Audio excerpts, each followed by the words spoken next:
What's going on? What's going on, everybody? This is Phil Jones, Mike Jones. Have you guys know me personally, professionally, and I'm back with another installation. So, everybody's soon-to-be favorite internet uncle got something I want to run past y'all real quick. Some people ain't gonna like it. Some people will. It is what it is. Only thing I can do is keep it real with the world, man. Look, most people, despite popular belief, are average. And I will never for the life of me understand why that is such a big problem. All right, so I want y'all to look at it from this perspective, and I'll use myself as an example. I'm 6'1", roughly about 220, 225.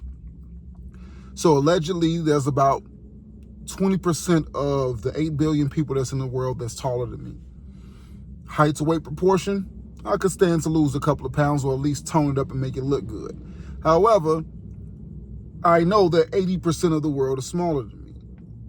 Regardless of the height, weight, or anything like that, there's some people that will prefer me for reasons and some people that will deny me for other reasons. So, just keeping it a buck, I have to take into consideration the fact that to somebody, my looks are I'm everything the doctor ordered. And to somebody else, they wouldn't touch me with a long handled spoon. And respectfully, I can accept the fact that I'm not for everybody. I'm not everybody's cup of tea, and that is not a problem. What I do see, however, is a lot of conversation about trying to elevate yourself or make yourself seem bigger and better than whatever things are. Listen, financial attractiveness, physical attractiveness, having a good spirit, having a good, emotional connection with people, being able to bond with people very well. I mean, all that stuff is cool, but it's not for everybody. The reality of a lot of things is that you may be extraordinary or talented in certain arenas, whereas other people are not. Those people who have those extraordinary talents, those extraordinary gifts, those are those people. It's not everybody. I do not have a beautiful singing voice. I cannot go outside and dance and sing and do the things that, Chris Brown does or that Usher does or Michael Jackson did. That wasn't given to me. I could practice. I could do everything that I want to do, but guess what? It's just not going to happen.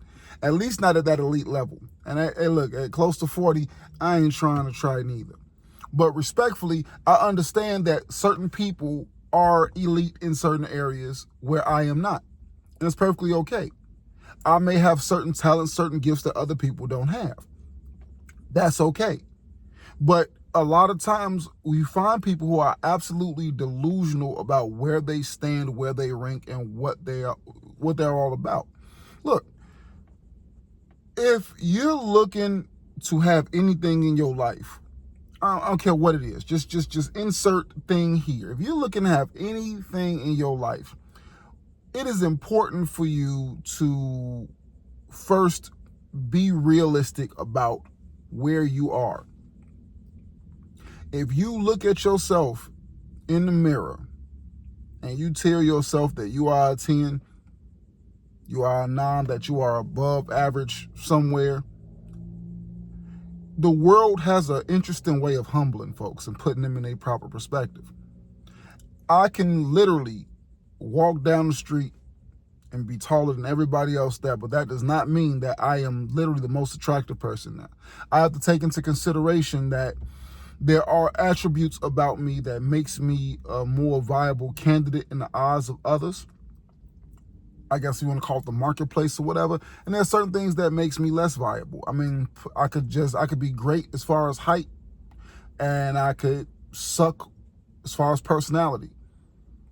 This is just the reality of things. Somebody might be like, man, I love the way he looked, but I hate his voice. Like, I hate the way he sound. I don't even like the way he smile. Like, literally, it could be anything.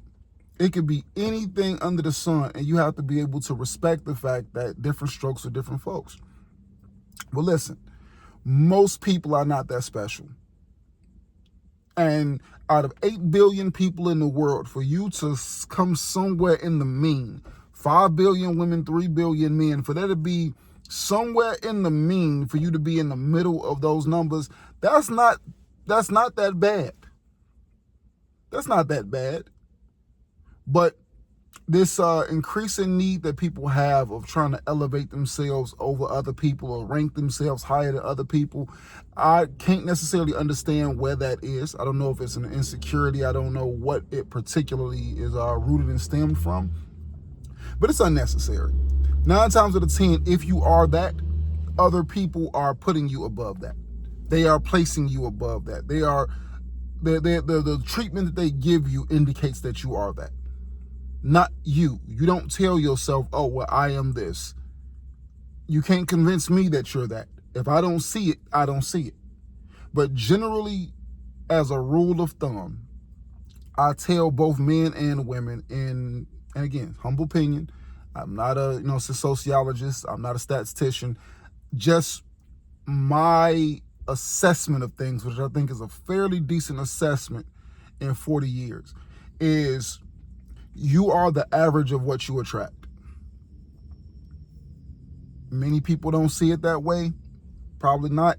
That you think that you deserve something higher than what you're averaging. And in certain respects, when you do more, you can get more.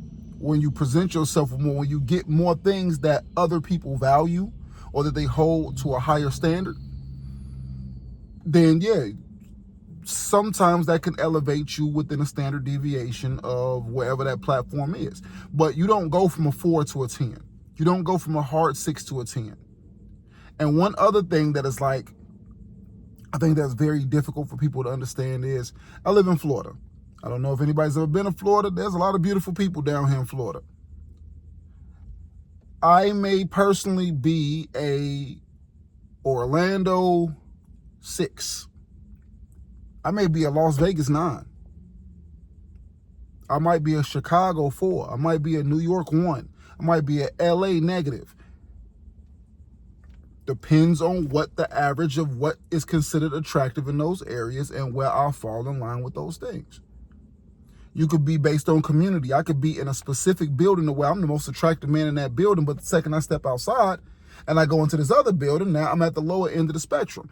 It's not that hard to understand that situationally you can change as far as where people see you if looks are the metric. If finances are the metric, in this room, I may be the highest earner in this room, but guess what? When I walk into that room, I'm on the lower side of the totem pole.